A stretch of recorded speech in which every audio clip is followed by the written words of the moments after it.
For years, Russia dominated space exploration. When it came to the space race, Russia was firmly leading the pack. They achieved several firsts and milestones, from being the first to launch a satellite to orbit the Earth, to being the first to put the first man in space. Russia was showing other governments and agencies who is boss. However, there has been a steady decline of Russia's space exploration for years.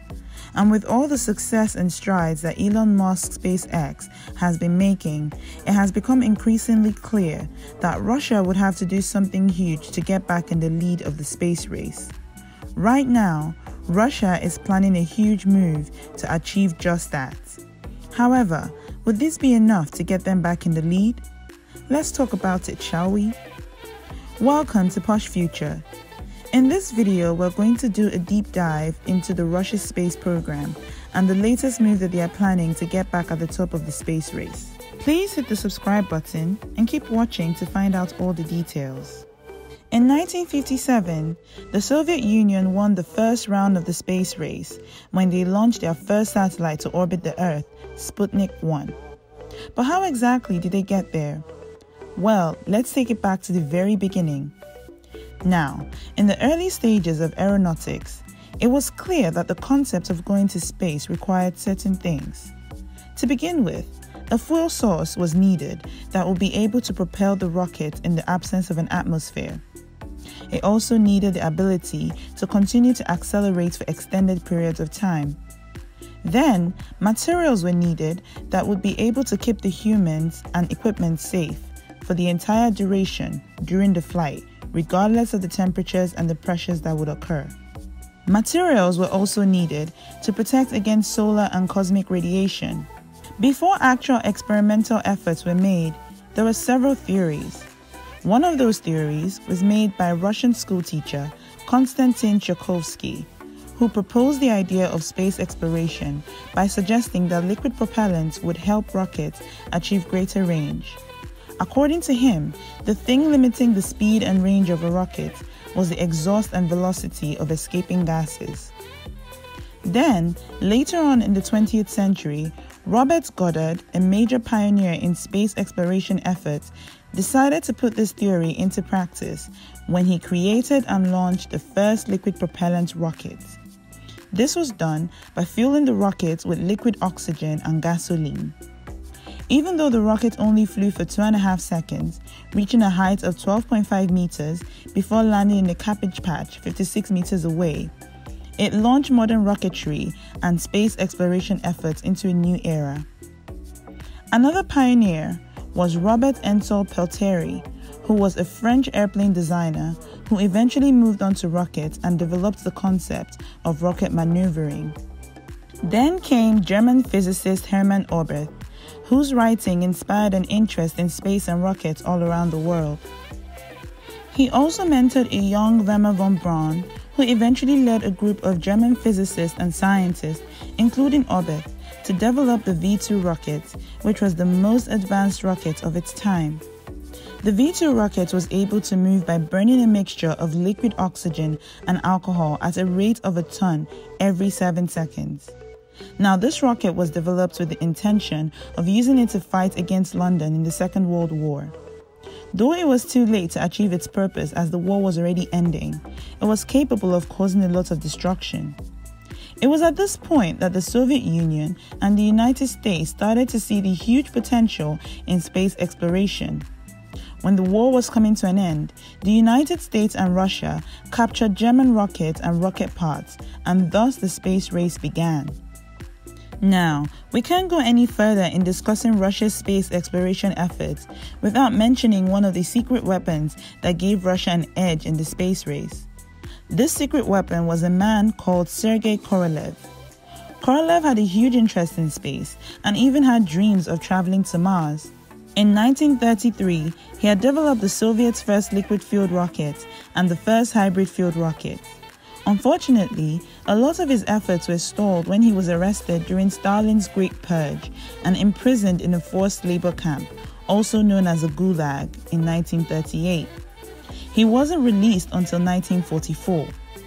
As the Soviet Union was intensifying its space exploration efforts, Korolev was enlisted to join in, and he was a huge part of the achievements that were made. So, with the V2 technology that Russia had obtained, along with Shokhovsky's writings and Korolev's creativity and brain power, they had a huge chance of success. As mentioned earlier, they were able to win the first round of the space race when in 1957 they launched their satellite Sputnik 1. There was a lot of global excitement from the accomplishment of these incredible feats. The Soviets continued their space efforts by experimenting in sending animals to space. They initially tried with a dog, Laika, who was the first animal to be sent to space, but unfortunately, she did not return alive. However, in 1960, they were successful in sending two female dogs, Belka and Strelka, to orbit aboard a new spacecraft called Vostok. The dogs returned alive, securing another achievement for the Russian space program.